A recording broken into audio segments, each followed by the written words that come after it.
Hello, and welcome to the dark side of cooking that is the awful chef. Gotta eat, so I better make something. Dinner time. Okay, I started without you because I have a basic YouTube time limit, you know. Nobody watches videos that are too long, so I gotta keep it short. So, our magic today is sauteed onions and garlic. You'll notice there's a little bit of browning on those, which is very nice. And since I have to talk today... Oh, good news, somewhere on my tablet. I'll just let you know I'm making risotto. It's very simple. Onions, garlic, rice. That is 1 cup of Arborio rice. And let's let that saute a little. While I entertain you with kitchen magic. Yes, today we are doing magic tricks. And still enjoying the allergy season. So, asparagus. What do you do with that? Well, you do not break it in half and discard the lower half. What you do is peel the lower half, or 2/3, depending upon the size and such of your asparagus. And then you remove the very bottom part. Thus, magically, I have returned about 1/3 of your investment in asparagus. Yeah, just peel it. The tough outer layer is what makes it tough. You get rid of it, it's fine. So, that's that. Yes, I have a small kitchen and I'm using props.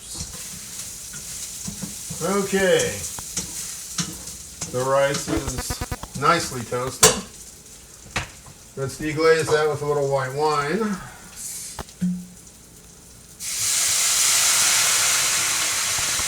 No, I forgot to take it off the heat. A little bit of drama, nothing serious though. Be right back. Because there's just no room in the kitchen for everything I have in there right now. So yes.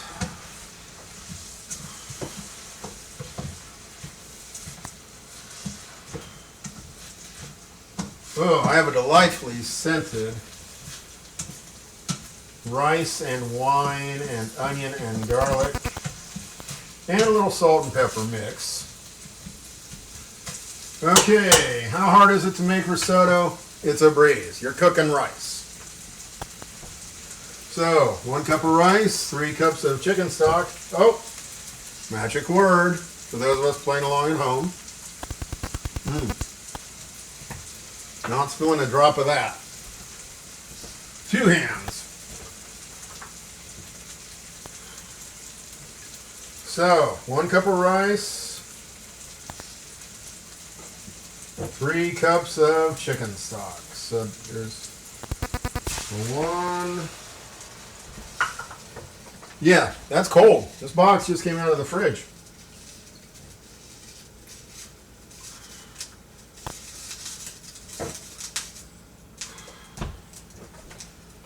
Yeah, we do go through a bit of this. But then, you know, I do everything quick and meatless, so I rely on certain things for flavor.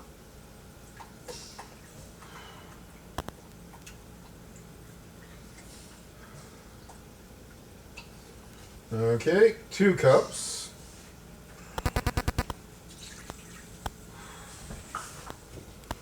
And now the magic 1/3 cup.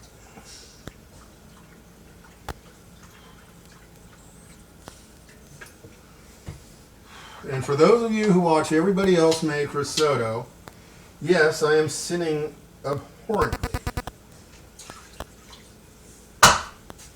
Unless you watch America's Test Kitchen, they have figured out that this method works. Just dump it in, you know? Oh. So, stir it up. Get all the fond off the bottom.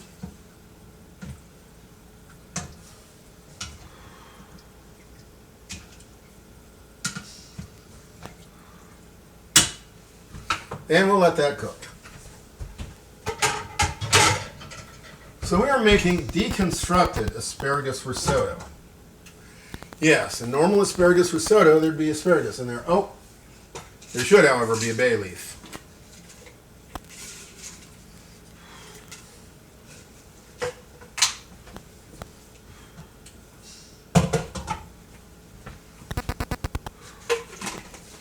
So, with normal asparagus risotto, the asparagus would already be in there. But this is the magic show. So, how do you cook asparagus? After you peel it and break off the bottom end, what you do is you grill it. That's right. Cast iron grill pan. Love it, love it, love it for this. To make it really good though, you need a lid. It doesn't have to be the lid that came with the pan. I buy things at thrift stores all the time and they're always in a mismatched set. You just need a good heat resistant lid that you can put on top of it. Yes, I'm moving all my props out of the way because I stashed my asparagus in my countertop oven. So as you can see, it's very soft and very properly charred. The magic is that you throw the asparagus in, give it a good char, and then it will be raw inside.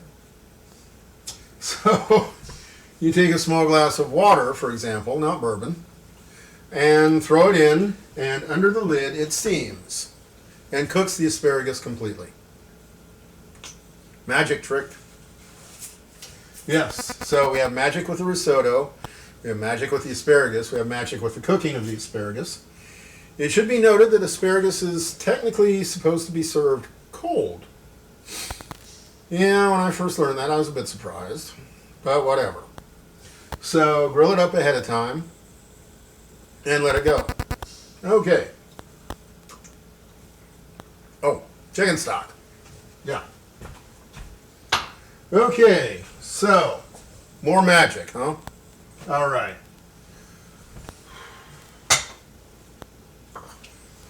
So, yeah, this is, it's called aioli. People are frightened of it. I don't know why.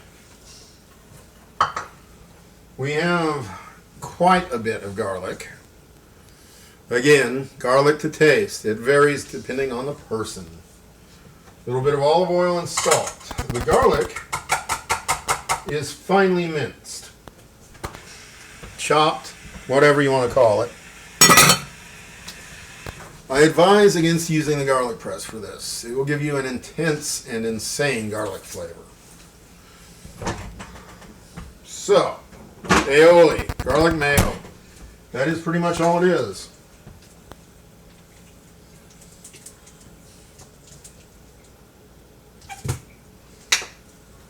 Little mayo.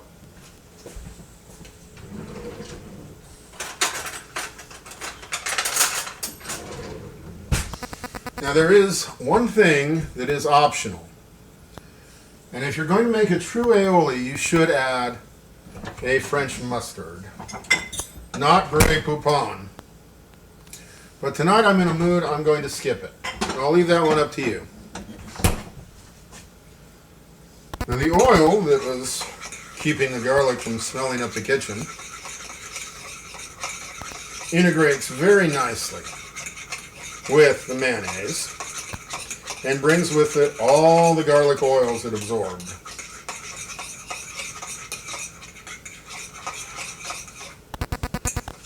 So here is a bowl of mayo, and it shows up quite nicely in a white bowl under intense light. Magic. You've made the #1 classic French sauce, the aioli. This is the juice of half a lemon. And at this point, everything has to be done to taste.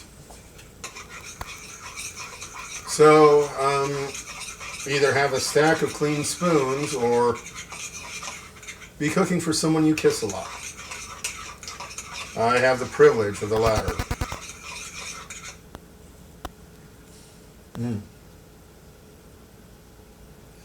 Ooh, that's an experienced touch. I got it right the first time. Oh, my rice is boiling.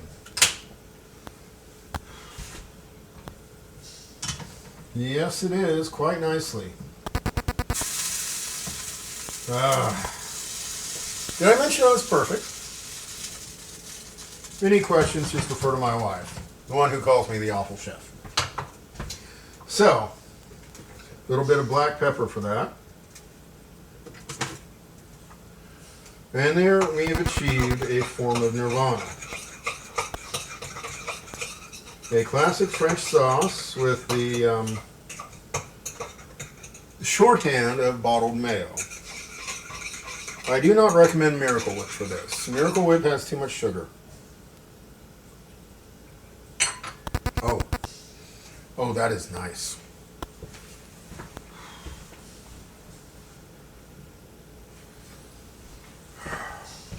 That is now on the table, ready for dinner. Okay. Oh, chicken stock. I'm tired. Now, let's have some more magic.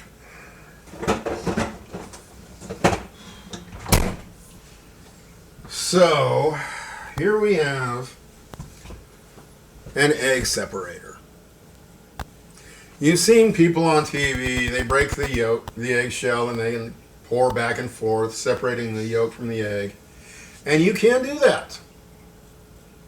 However, it should be noted that today's eggshells are dramatically more fragile than those in the past. So, the egg separator costs $2 at my local supermarket and works magnificently well with a little shaky. Yeah, I have a lot of problems with that, right? You see me grabbing that. So I do recommend an egg separator. They aren't very expensive and they happen to work very well. So we are going to make Hollandaise for two. If you have ever attempted this, you know that's basically impossible. You need to use 5 egg yolks or else your blender or whatever you're using to agitate won't actually work. Aha! Allow me to demonstrate a magic. So, in this bowl, I have basically an egg yolk size portion of melted, just melted, not browned, butter. To this, I'm adding 1 largely separated, please, please, please. There we are, a little better. Perfect. Egg yolk.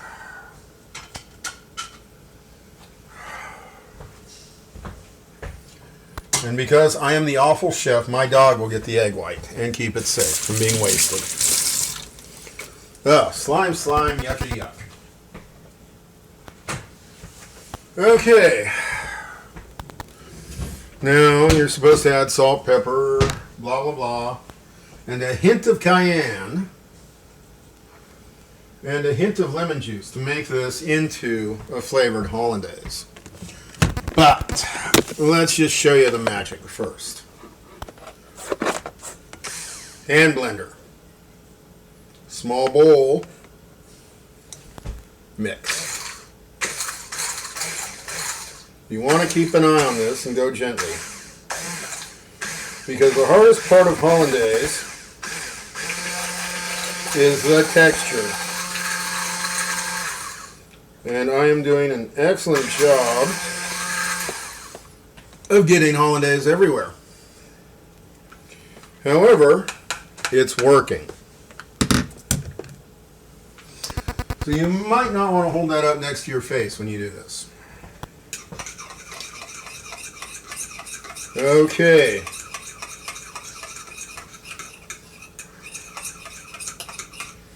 Here we have, and I do hope this becomes visible at some point, a perfectly textured Hollandaise. Yeah, magic. Add a little bit of lemon juice to that for fun.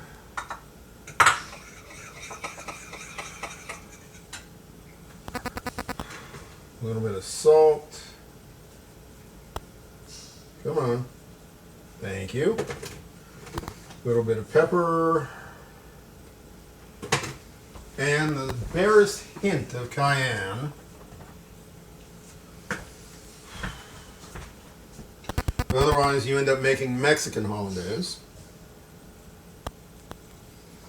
And of course, there we are. About half of that. There we go.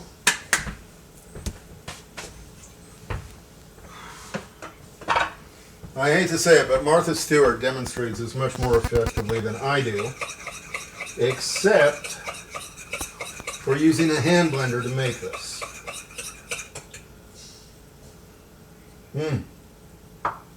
Oh.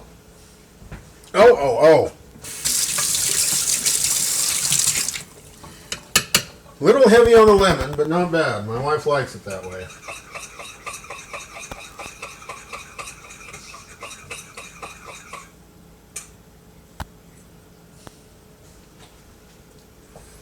That's a Hollandaise. So I'm not too pleased with the texture. Adding the lemon juice thinned it out a little bit more than I like. So let's whip some more air in.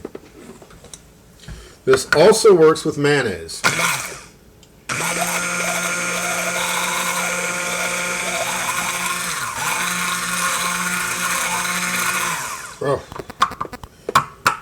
Oh, much better. I now have a perfectly acceptable Hollandaise sauce in a very small quantity. I do not need 5 egg yolks. I do not need anything like that.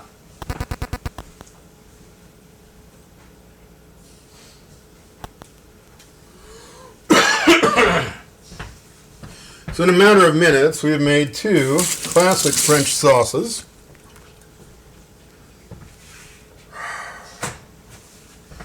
Grilled up some asparagus without losing 2/3 of it. And made a no-stir risotto without any stress.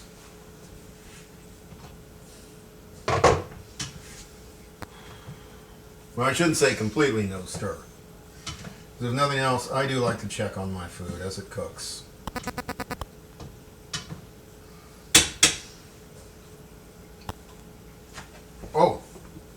Oh heavens. That does need a little more heat to cook properly. So, I've been at this a few minutes. I hope you have enjoyed the extended session of Kitchen Magic.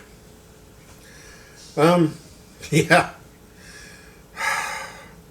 We made Hollandaise. We made Aioli. We grilled up asparagus to perfection. And we have risotto cooking away on the oven, or pardon me, on the stove. All under half an hour. Take that, Rachel Ray. Okay, everybody, I'm the Awful Chef. I got to ask you to do me a favor and subscribe, or else YouTube will think you're antisocial. You should subscribe to more channels. Shame on you. And yes, as the Awful Chef, I typically wear a quarter zip and have it covered in stains, etc. My wife teases me about it. I'm dressed now, so I have the delightful problem of going through my closet and finding all the wonderful clothes in the back that are starting to fit me again. Weight loss. There are some pluses. I'm starting to rediscover my delightful wardrobe. So that's it. Please subscribe. We will help you lose weight and stay healthy and all of that good stuff. Thank you. Goodbye.